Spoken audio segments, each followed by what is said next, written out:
ମୁଁ ଧୀର ବସା ଜଣେ मंच कलाकार अभिनेता निर्देशक किसी सिनेमा भी करिछि तेबे उत्तम जार डाकना हूँ पुनिया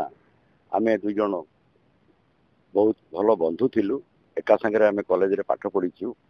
प्रथम भी आमे एवं इंद्रजीत बोले गोटे नाटक जोड़ा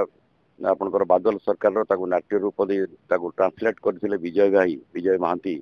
से नाटक रे से थिले हीरो एवं मु गोटे पार्श्व अभिनेता रोल करथिली सेटा थिला ता सहित प्रथम नाटक एवं अभिमान जो सिनेमा हैला अभिमान सिनेमा रे से हीरो हिसाब रे इंट्रोड्यूस हेथिले मु भी सेथरे गोटे पार्श्व अभिनेता हिसाब रे अभिनय आरंभ करथिली गोपरे बढुची कलाकनी रे मध्य मु तांको सहित काम करछि मोर अनेक गुडा टेलीफिल्म रे से चारि पांचटा टेलीफिल्म जो मु करछि विभिन्न गवर्नमेंट रो एनिमल हस्बेंडरी पई एड सेल पई सेथरे भी से मो सहित मो डायरेक्शन रे काम करछंती तेबे ए जो वर्तमान रो खबर जे अति गुरुतर भावे असुस्थ ए खबर सुनी बहुत मर्माम मु एकदम माने अत्यंत मर्माहत हो पड़ली किंतु सेदिन हठात भी गोटे एमती प्रचार भी होती जे सी आहांती एमती भी प्रचार होता सेदिन मु बाहरी थी भुवनेश्वर जावाई तापर पुणी खबर पाइली ना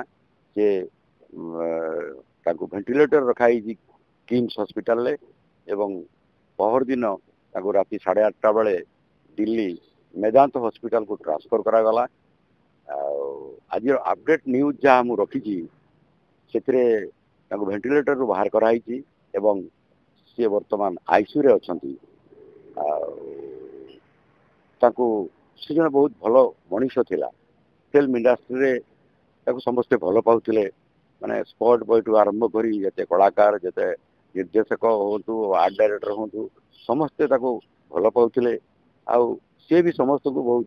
भल पाउथला तेणु 20 वर्ष धरी से ओडिया फिल्म इंडस्ट्री हीरो हिसाब रे राज करके आसला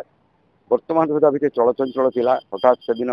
शूटिंग करुला गोटे फिल्म रे असुस्थ होला परे ताकू नहीं आसते हॉस्पिटल रे एडमिट करथिले तेबे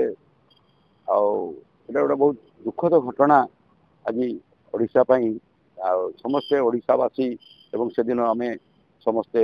माँ अंबिका ठारे भी प्रार्थना कर दीर्घायु पई एवं सुस्थ करी पुणी आम गहन को सी फेरी आसतु एतिकी ही भगवान जगन्नाथ प्रभु निकट रे मु प्रार्थना करुछि।